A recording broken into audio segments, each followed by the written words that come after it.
Capillary चोक क्यों होता है, चाहे विंडो एसी हो या फिर स्प्लिट एसी हो। आखिर रीज़न क्या होता है कि कैपिलरी चोक हो जाता है, जबकि सिस्टम में ऑयल होता है और रेफ्रिजरेंट होता है, लिक्विड होता है और कुछ भी नहीं होता है उसमें, फिर भी चोकिंग क्यों हो जाता है, क्यों हमें चेंज करना पड़ता है। छोटा सा वीडियो होना, कंप्लीट आप समझने वाले हैं। आज के बाद कभी भी आपको कन्फ्यूजन नहीं होगा कि कैपिलरी चोक क्यों होता है, क्योंकि फाइनल जो मेन चीज़ है ना चोक होने का, वो टारगेट मैं उसी को करूँगा। मैं इधर उधर घुमाने वाला नहीं हूँ, इसलिए वीडियो को कंप्लीट देखते रहिए। चैनल को सब्सक्राइब करना चाहते हैं तो कर लीजिए, कोई दिक्कत नहीं है। मेन हम टॉपिक की बात करते हैं कि आखिर रीज़न क्या है। जैसे होता है कि रेफ्रिजरेंट जब हम सिस्टम में डालते हैं तो रेफ्रिजरेंट क्या करता है, उसका साइकिल किस तरह से रन करता है। आउटडोर कंप्रेसर से निकलता है, कंडेंसर में जाता है, कंडेंसर से निकलता है, उसके बाद कैपिलरी ट्यूब के रास्ते से, लिक्विड लाइंस के रास्ते से होता हुआ कूलिंग कॉइल में चला जाता है। कूलिंग कॉइल में ठंडा करके फिर वापस मोटे पाइप सक्शन के रास्ते से वापस आ जाता है कंप्रेसर में। ये साइकिल में कंप्लीट मैं बता रखा हूँ कि आखिर सिस्टम कूल क्यों करता है। जो एयर कंडीशनर सिस्टम है वो कूलिंग क्यों करता है। हीटिंग, आउटडोर में हीटिंग होता है और कूलिंग कॉइल में जा कर के कूलिंग होता है। कंप्लीट वीडियो में बना रखा हूँ, उस वीडियो को नीचे डिस्क्रिप्शन में लिंक मिल जाएगा, वहाँ से क्लिक करके उस वीडियो को देखिए, तब आप समझ पाएंगे कि साइकिल किस तरह से होता है। अब हम बात करते हैं चोकिंग क्यों हो जाती है, क्योंकि साइकिल तो हम समझ लेंगे उस वीडियो को देख करके। चोकिंग क्यों हो जाती है। चोकिंग इसलिए होता है, कोई भी मशीन हो, मशीनरी जो लोहे का है, कोई भी हो, प्लास्टिक का भी हो या फिर फाइबर का हो, जो भी हो, कोई भी मशीनरी चीज़ है, अगर वह चल रहा है, कंप्रेसर क्या होता है, उसमें छोटे छोटे स्पेयर पार्ट लगे होते हैं जो कि बहुत तेज़ी से रन करता है। जब रन कर रहा है उसमें ऑयल भी होता है और रेफ्रिजरेंट भी जाता है, लिक्विड भी जाता है, तो उसमें रकम तलाता अरबा मियाँ वाहिद फूक रकम तलाता सेंसीर अरबा मियाँ वाहिद रूसीदा है ना।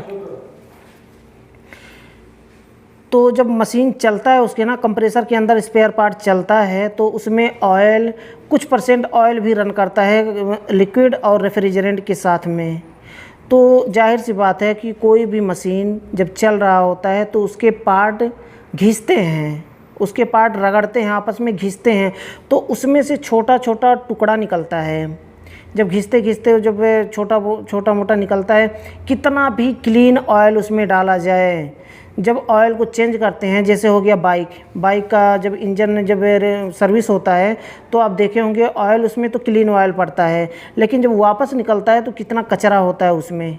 आखिर कचरा कहाँ से आता है, इंजन में से ही निकलता है। जो इंजन होता है ना, वही सेम जो बाइक का कंप्रेसर होता है, वही सेम एसी का भी कंप्रेसर उसी तरह से काम करता है। उसमें ऑयल पड़ता है और रेफ्रिजरेंट भी उसमें रन करता है, ऑयल भी थोड़ा थोड़ा निकलता है। तो उसी कंप्रेसर से निकलने वाला जो छोटे छोटे टुकड़े होते हैं, छोटे छोटे, कभी भी आप कैपिलरी ड्रायर फिल्टर जब चेंज कर रहे हो ना, तो उसे काट करके देखिए, जहाँ पे फ़िल्टर लगा होता है, छोटा सा फ़िल्टर जाली लगी होती है। कभी आप पुराने फ़िल्टर को निकाल करके जब निकाल रहे हो तो उसे साफ़ नहीं करना है, पहले उसे बाद में चेंज कर रहे हो तो क्यों, वो तो फेंकना ही पड़ेगा पुराना। उसे काट करके देखिए उसमें क्या निकलता है। 100% आपको वही छोटे छोटे टुकड़े वहाँ पर मिलेंगे। और कभी कभी होता है वो छोटे टुकड़े भी वहाँ पे जाके फंस जाते हैं। जब फंस जाते हैं तो ऑयल जब वहाँ से रेफ्रिजरेंट लिक्विड जब वहाँ पे रन करता है तो उसी जाली में जा कर के फंस जाता है। इसकी वजह से क्या होता है, रेफ्रिजरेंट रन नहीं कर पाता है, कंप्रेसर के ऊपर बहुत ज़्यादा लोड पड़ता है और कंप्रेसर हीट होकर के ट्रिप हो जाता है। हमारे एक दोस्त ने पूछा है कि कंप्रेसर मैं न्यू लगाया हूँ फिर भी यही प्रॉब्लम है, कंप्रेसर पहले तो ट्रिप करता था, कंप्रेसर न्यू लगा दिए फिर भी ट्रिप कर रहा है। आखिर रीज़न क्या है, जबकि कंप्रेसर चेंज हुआ है तो उसी के साथ में वो प्रॉब्लम फिक्स हो जाना चाहिए था, लेकिन प्रॉब्लम फिक्स नहीं हुआ। क्यों, इससे पहले भी मैं कई वीडियो में बता रखा हूँ कि जब भी आप एयर कंडीशनर का कंप्रेसर, चाहे रोटरी हो, ब्रिस्टल हो, स्क्रॉल टाइप हो, कोई भी कंप्रेसर हो, जब कंप्रेसर आप चेंज कर रहे हों पुराने सिस्टम में, तो उसी के साथ में कैपिलरी और ड्रायर फिल्टर भी चेंज करना चाहिए। एक कभी भी ये गलती मत करिए कि जो पहले वाला ड्रायर फिल्टर है उसी पर चला दें, चलाना है उसी पर तो चला दीजिए। आपके पास अगर कैपिलरी ड्रायर फिल्टर नहीं है तो उसी पर चला सकते हैं, लेकिन कैसे? उससे पहले आपको फ्लश करना होगा, साफ़ करना होगा कैपिलरी और ड्रायर फिल्टर को। अच्छी तरह से उसे साफ़ कर लीजिए। साफ़ करके जब उसमें उसका जाली साफ़ हो जाए, फ़िल्टर साफ़ हो जाए, उसका उसमें कोई भी कचरा ना रहे तो लगा सकते हैं, कोई दिक्कत नहीं है। जैसे नया वैसे आप क्लीन करके लगाएंगे तो भी वही दोनों एक जैसा काम करेगा। लेकिन कैपिलरी लगाने और ड्रायर फिल्टर को लगाने से पहले पूरे सिस्टम को फ्लश करना चाहिए। उसमें जितने भी ऑयल, कचरा, मॉइस्चर जितने भी हैं उसे फ्लश करके आपको बाहर निकालना है। अगर आपको अच्छी तरह से क्लीन करना है तो आपको नाइट्रोजन का यूज करना चाहिए, क्योंकि नाइट्रोजन का प्रेशर बहुत तेज़ होता है। आप एक लाइन से डालेंगे और दूसरी लाइन से बहुत तेज़ी से कचरा, ऑयल जो भी है सब बाहर निकल जाएगा।